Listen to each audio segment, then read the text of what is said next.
Amigos, y continuamos con más de nuestro espacio. Bueno, quería comentarles que la vicepresidenta de la República, Delcy Rodríguez, acompañada con con, con varios de los ministros, vicepresidentes sectoriales y ministros del gabinete del gobierno del presidente Nicolás Maduro, hicieron acto de presencia en la Asamblea Nacional para presentar la memoria y cuenta del año 2021.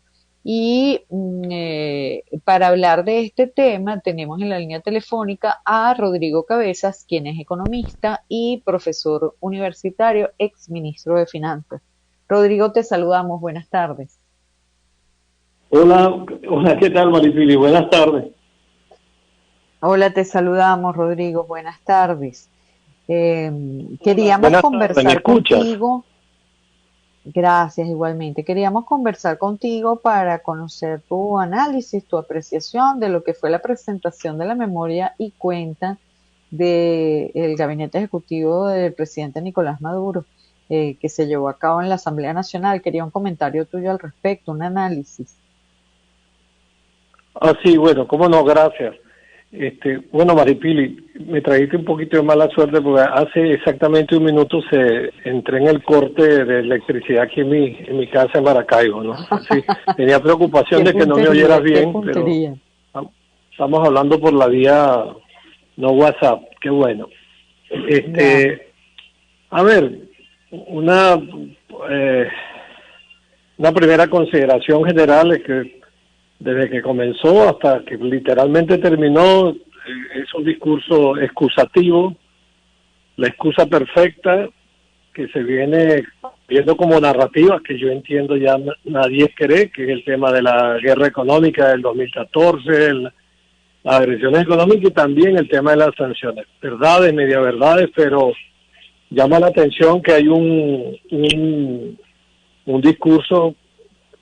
Bueno, yo creo que es la narrativa que quieren imponer, pero más que memoria fue simplemente un discurso contra el imperialismo y la narrativa del gobierno. Ya entrando, digamos, digamos, de fondo en lo que yo observé, si se trataba de una memoria, bueno, hay números que vieron que son totalmente discutibles. Por ejemplo, o afirmaciones. Una afirmación que no es cierta. Ella dijo que a partir del año 2013 hasta el presente, pero a partir del año 2013 Venezuela fue excluida completamente de los mercados financieros internacionales. Eso es tratar de llevar la narrativa de la excusa de las sanciones económicas hasta el 2013. Eso no es cierto. Todo el país sabe que las sanciones fuertes que afectaron a la industria petrolera venezolana se expresan a partir del 2018, 2013, 2014, 2015, 2016 no había ningún tipo de sanciones o excluida del mercado financiero hasta de manera que, por ejemplo, en el 2016, 2017, PDVSA y el gobierno hizo colocaciones de títulos de deuda.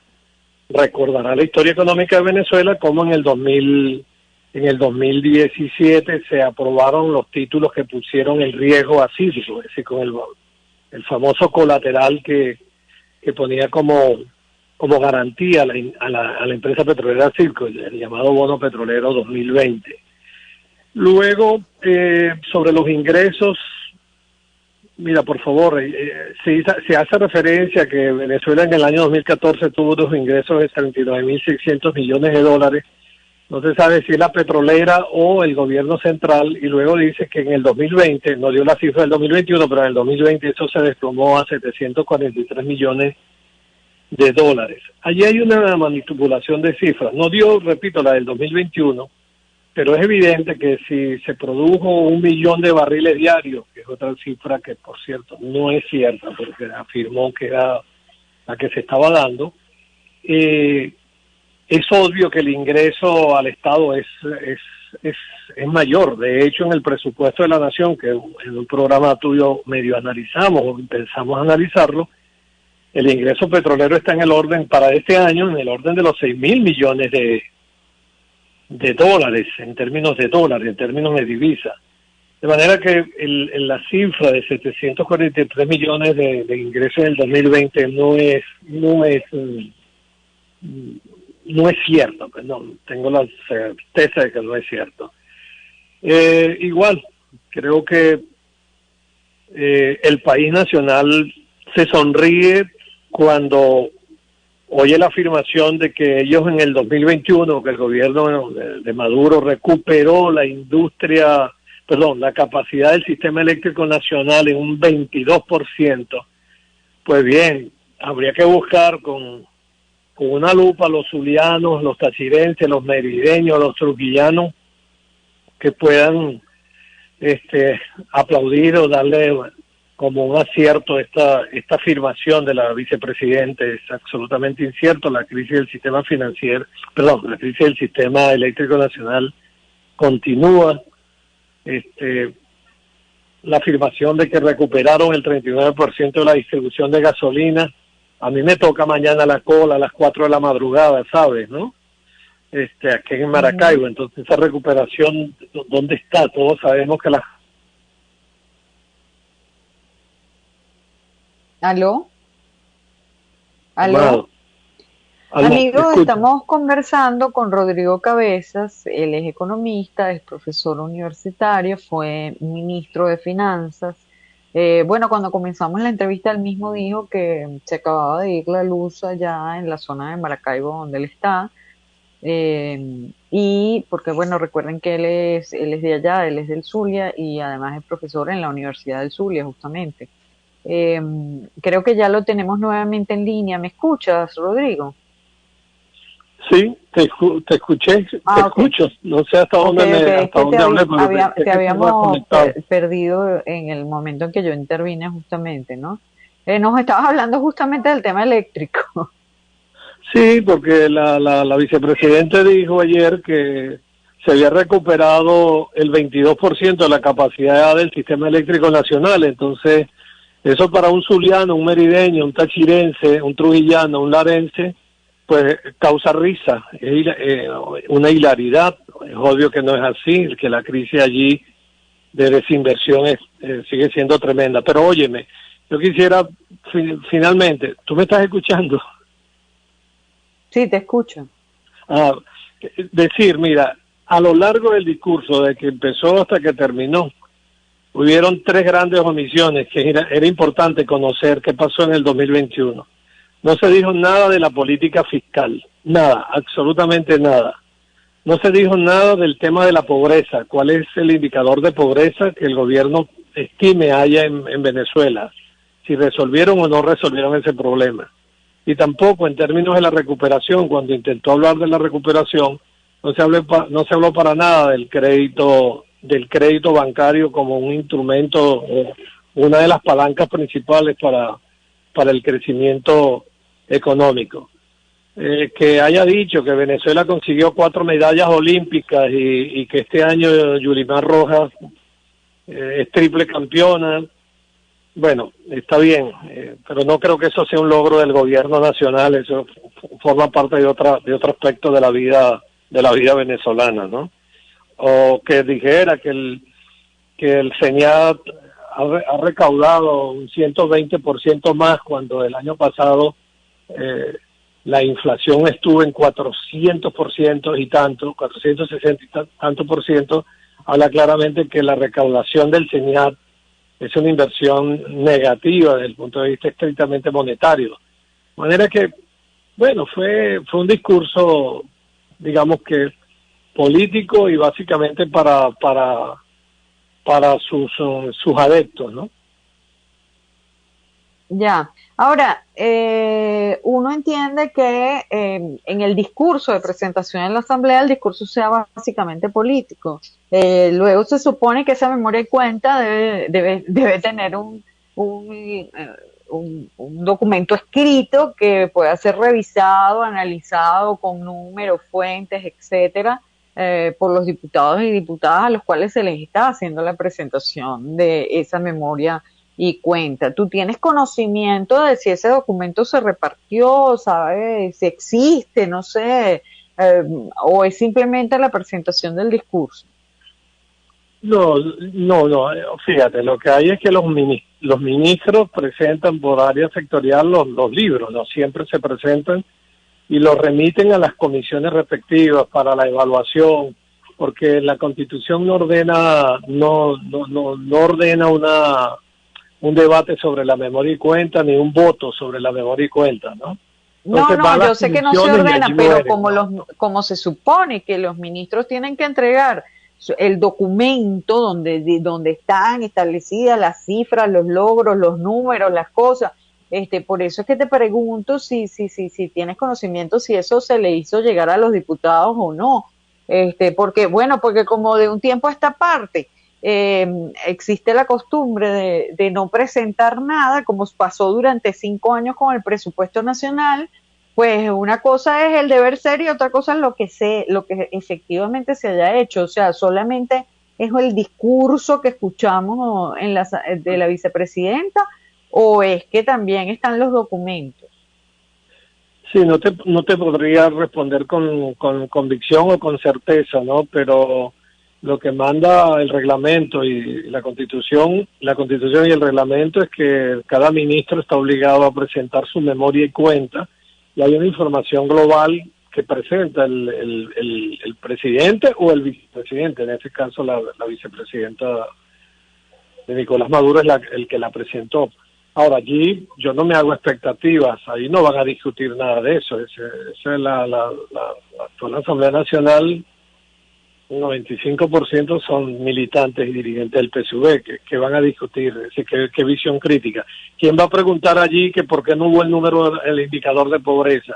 Que por qué, yo preguntaría en la Comisión de Finanzas, mira, cuál fue la política fiscal, cuáles fueron los ingresos, cuáles fueron los gastos, y cómo se distribuyó, cuánto dio el Banco Central de Venezuela de dinero inorgánico, por qué el crédito, por qué la política esta de crédito, la política sobre el crédito bancario se mantiene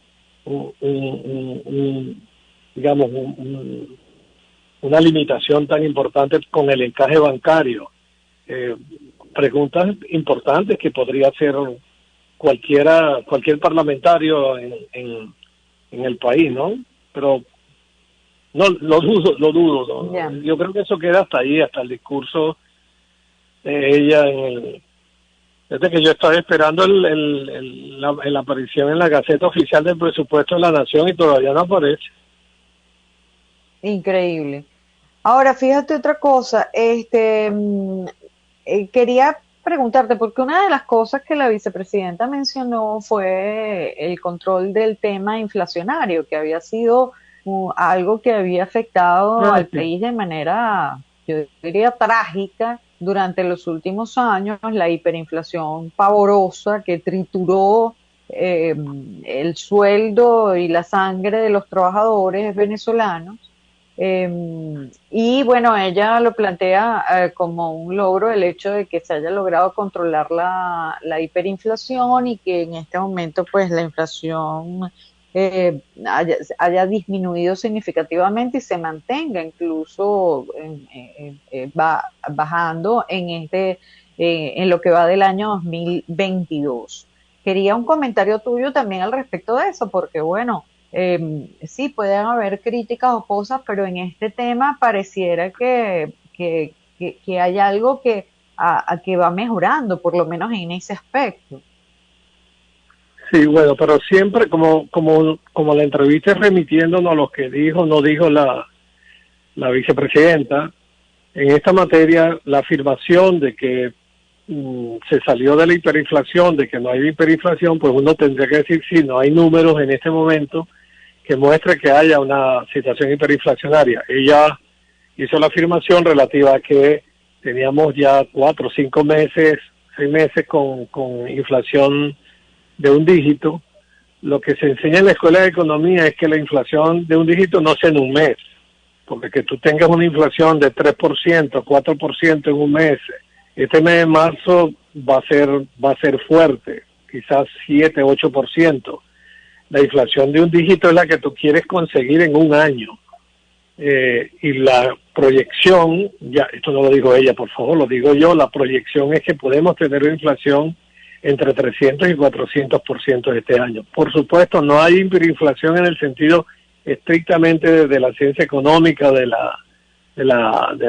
digamos, del tinglado económico para caracterizar una hiperinflación que es galopante, sin control alguno, pero una inflación de 300%, de 400% sigue siendo muy mala, sigue hablando de una gravísima crisis en el sistema de precios, que no solamente los precios de los bienes, de los alimentos, de los vestidos, de los calzados, sino otros precios que no están alineados, como el de la tasa de interés, el de los salarios, el del tipo de cambio. Entonces hay allí todavía dificultades macroeconómicas muy importantes. A mí me hubiera gustado oír en la intervención, porque es lo normal que haga un gobierno, es que cuánto va a crecer la economía este año. No lo dijo. Me hubiera gustado oírle cuál va a ser el indicador de precio este año, es decir, el comportamiento de la inflación.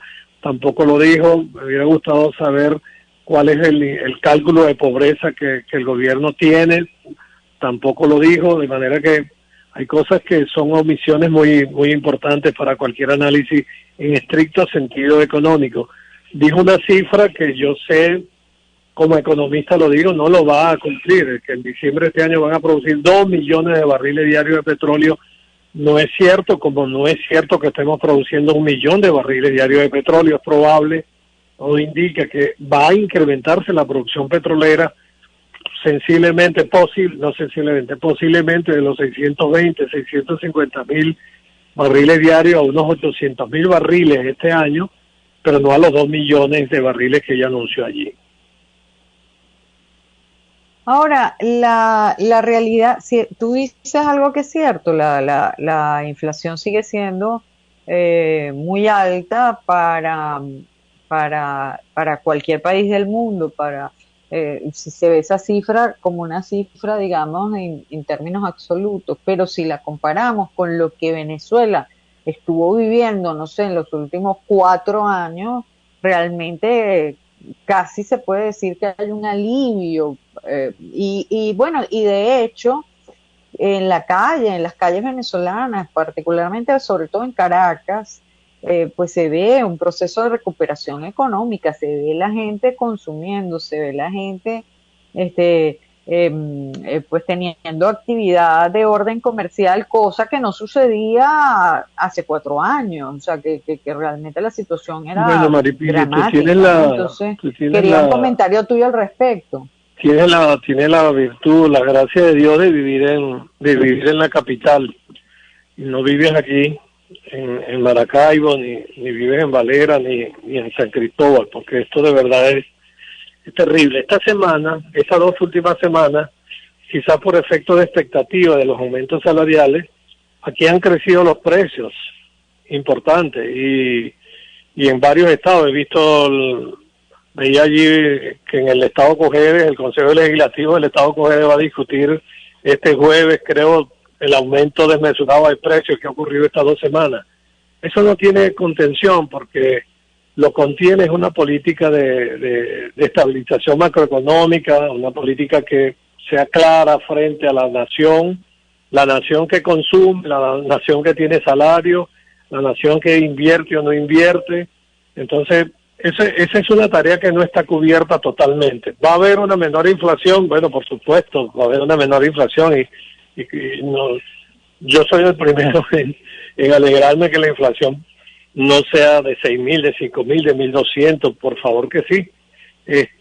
Pero no está cumplida todavía la tarea de mantener una inflación y un crecimiento sobre la base de un crecimiento sostenible, es a lo que me quiero referir, porque al final de cuentas el cálculo que yo tengo es que el gobierno a lo largo de este año, el presupuesto de la nación, lo que van ellos a gastar, cerca de un 35, 38% va a ser financiado por el Banco Central de Venezuela, y eso es un pequeño tsunami que empuja y sigue empujando los precios, a pesar de un grupo de gente de ellos que dice que eso no importa, que ese dinero que viene de la nada no crea problemas inflacionarios. O sea, hay problemas fiscales importantes, por eso es que no entiendo no hacen referencia al déficit fiscal, porque la nación debería estar informada. Tú, yo, cualquier profesional, cualquier venezolano deberíamos saber cuánto es el ingreso que tienen, cuánto es el gasto, cómo van a financiar lo que se llama el hueco fiscal o el déficit fiscal, si lo van a financiar con impuestos, lo van a financiar con deuda, si lo van a financiar con Banco Central. Nada de eso se conoce. Entonces mi comentario es que el tema inflacionario va a mantenerse con una inflación de moderada a alta para ser benignos en este momento. Ya. Y te pregunto otra cosa, el hecho de que se esté produciendo un movimiento, vamos a calificarlo de interesante, en materia petrolera, por la desgracia de la guerra en Ucrania, bueno, donde funcionarios de los Estados Unidos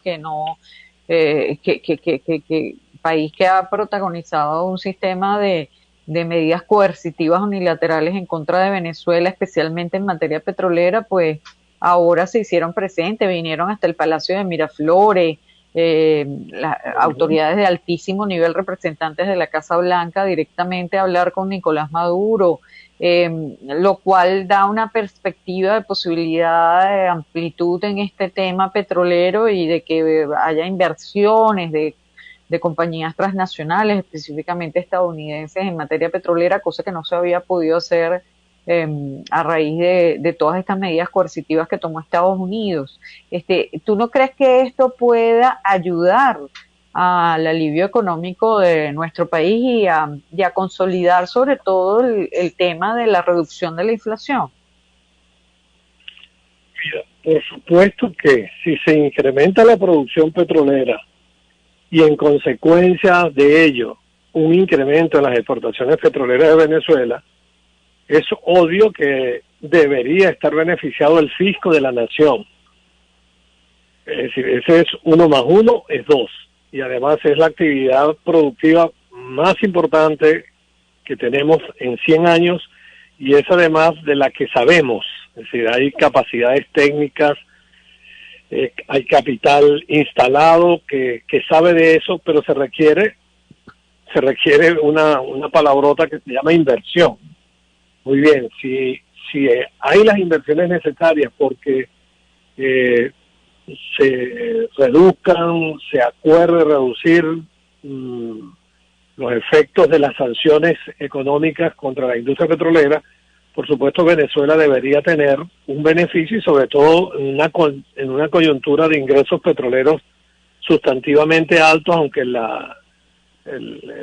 precio del barril de petróleo nuestro está por ahí en $75, pero eso, digamos, sustantivo como para que el fisco pueda tener ingresos. Habría que garantizarse que el decreto del gobierno, que no captura el impuesto sobre la renta de las petroleras, pues se coloque de nuevo para que el fisco pueda también absorber parte de esa ganancia. Pero sin duda, si hay una apertura en esa no la materia, entendí. ¿Cómo el país estaría beneficiado. el decreto de las petroleras? Explícame eso.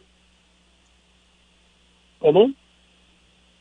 Esa parte del decreto de las petroleras que para que Venezuela capture esas ganancias. Sí, hace 2 años el gobierno tomó decisiones en materia de impuestos a las petroleras sobre los pagos de los impuestos respectivos, literalmente exonerando, buscando por supuesto en medio de las sanciones abrir oportunidades de mayor inversión. Entonces una nueva etapa de normalización de la inversión petrolera, de la producción petrolera, de las exportaciones petroleras y ojalá también de la recuperación de la refinería, pues tendríamos que restablecer todo lo que conocemos como el sistema fiscal. Es decir, que paguen las regalías, las que se acuerden, y que paguen impuestos sobre la renta, las que se acuerden, y que paguen los dividendos, el que se deduzca de la actividad estrictamente productiva. En este momento no hay ni dividendos, no hay impuestos sobre la renta. Ya. Bueno, te agradezco mucho, Rodrigo, que hayas estado con nosotros, que nos hayas explicado sobre este tema tan importante y que nos hayas ayudado a analizarlo. Muchas gracias. No, gracias, Maripili. Mira, permíteme nada más un segundo. Yo quiero aprovechar esta excelentísima oportunidad de conversar contigo, Mari, de decirle a las autoridades nacionales que de verdad la situación eléctrica del Zulia es muy grave, que deberían declarar una pequeña emergencia en esta materia, que aquí hay gente muy débil que los afecta a estos cortes eléctricos, que son los enfermos, los ancianos, los niños. Los mayores resistimos algo, pero zonas con 8 horas de corte, con 5 horas, debe ser atendido con la urgencia del caso por razones estrictamente humanitarias y no políticas. Ya. Bueno, importante ese llamado que haces, Rodrigo. Te agradezco mucho que hayas estado con nosotros y que nos hayas ayudado con este tema económico. Muchas gracias. Un besito, gracias.